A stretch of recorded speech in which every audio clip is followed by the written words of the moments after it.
Hi friends, आज हम फिर वही कक्षा 10 और कक्षा 12 मतलब क्लास 10th और क्लास 12th की बात कर रहे हैं। इसमें छंद बताएंगे आपको। कल हमने मतलब 20 सितंबर को हमने बताया था कौन सा सोरठा छंद, और आज हम दोहा छंद की बात करते हैं। ठीक है, चलिए आइए हम अपने विषय की ओर चलते हैं। ठीक है, अब इसमें आप कैसे लिखेंगे बेटा? ये हेडिंग है दोहा छंद। आप जानते हैं दोहा छंद, और ये परिभाषा है किसकी? दोहा छंद की। वही है, थोड़ी सी मात्राओं का फर्क है और सारा की सारा वही है। ठीक है, अब सबसे पहले हम ये लिखते हैं परिभाषा। भाई ब्लैक पेन या डॉट पेन से लिखना है। कैसे लिखना है? यह है अर्ध सम्मात्रिक छंद है। कौन सा? दोहा। यह अर्ध सम्मात्रिक छंद है जिसमें 4 चरण होते हैं। बेटा सोरठा में भी 4 चरण है और दोहा में भी 4 चरण है। तो हम दोहा की बात करते हैं जिसमें 4 चरण होते हैं। इसके पहले और तीसरे चरण में 13-13 मात्राएं होती हैं। बेटा सोरठा में कितनी थी? 11-11, और दोहे में कितनी है बेटा? 13-13। बस मात्राओं का फर्क है, 13-13 मात्राएं होती हैं, तथा दूसरे और चौथे चरण में 11-11 मात्राएं होती हैं। बस मात्राओं का फर्क है सोरठा और दोहा छंद में, और कोई ज्यादा फर्क नहीं है। तो सबसे पहले हम डालेंगे परिभाषा ब्लैक पेन से। फिर मैं दोबारा बता रहा हूं आपको दोहा छंद की परिभाषा। यह अर्ध सम्मात्रिक छंद है जिसमें 4 चरण होते हैं।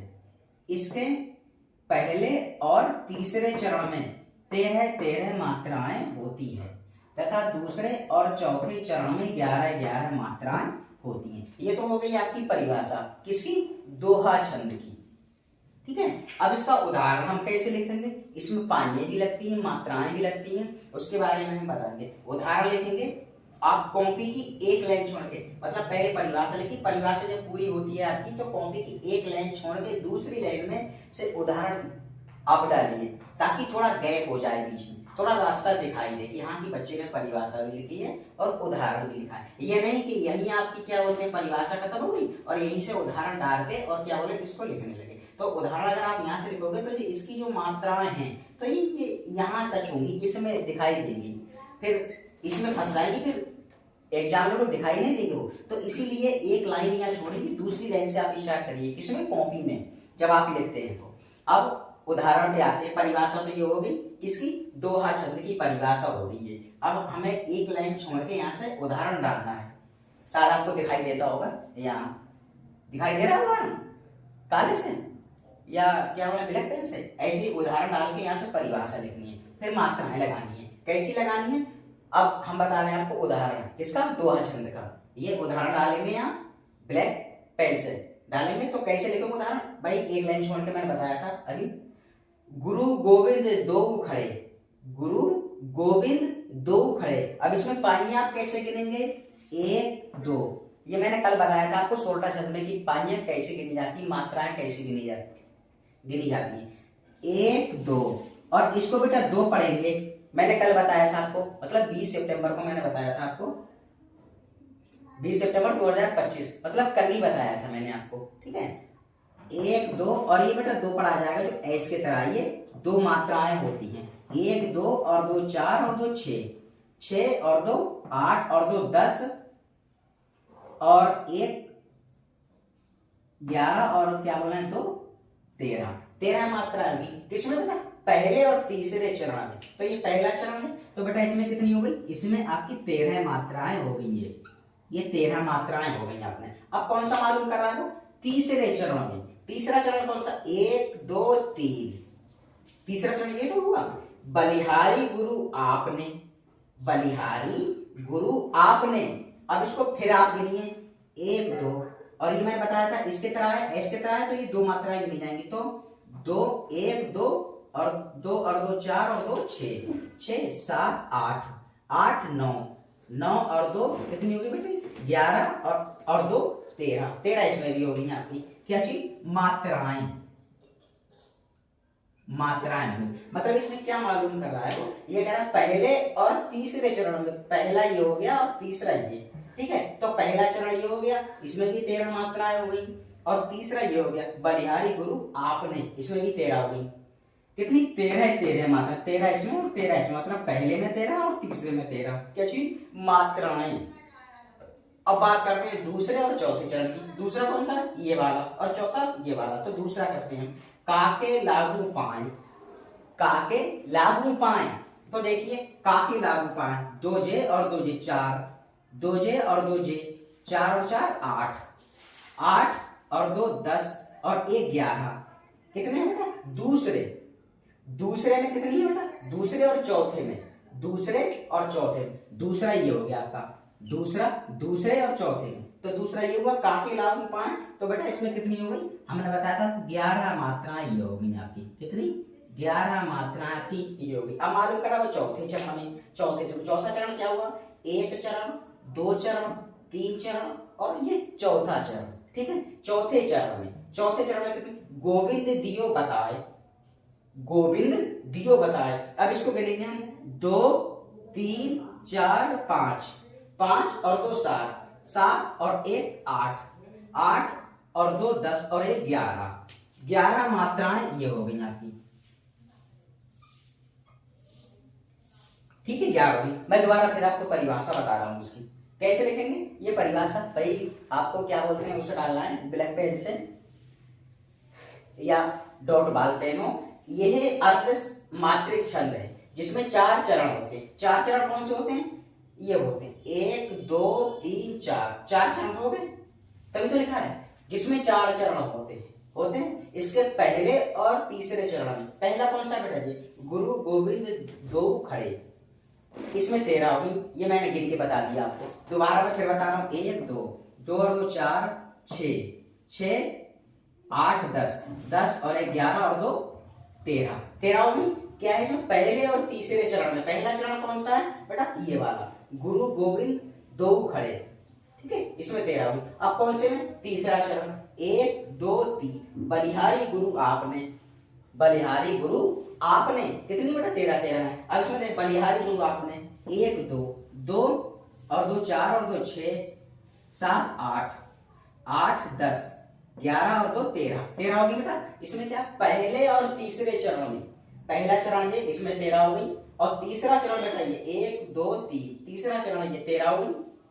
अब आपको मालूम करना है तथा दूसरे और चौथे चरण में। दूसरा चरण कौन सा? काके लागू पाए, काके लागू पाए।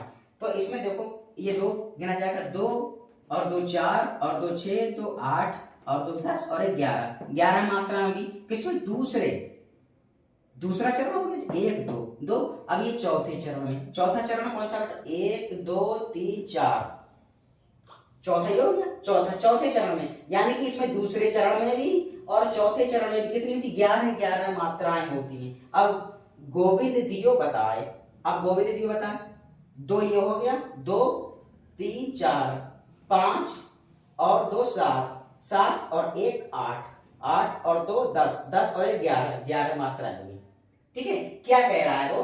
यह अर्ध मात्रिक छंद है, अर्ध समात्रिक छंद है जिसमें 4 चरण होते हैं। चरण कौन से होते हैं बेटा? 1 2 3 4, ये चरण हो गए इसके। अब इसमें मालूम करा पहले और तीसरे चरण, पहला चरण ये और तीसरा चरण ये, कितनी? 13 13 मात्राएं होती। तो बेटा पहले में भी 13 और तीसरी में भी 13। अब 2 चरण और बचे, कौन कौन से? दूसरा और चौथा। दूसरा कौन सा? काके लागू पाए, जे काके लागू पाए और गोविंद दियो बताए। तो इसमें भी 11 मात्राएं हैं दूसरे में, और क्या बोलते हैं चौथे में भी 11 मात्राएं।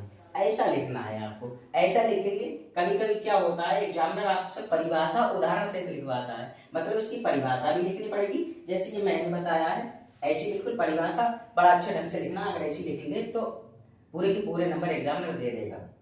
इस आधार से लिखेंगे आप।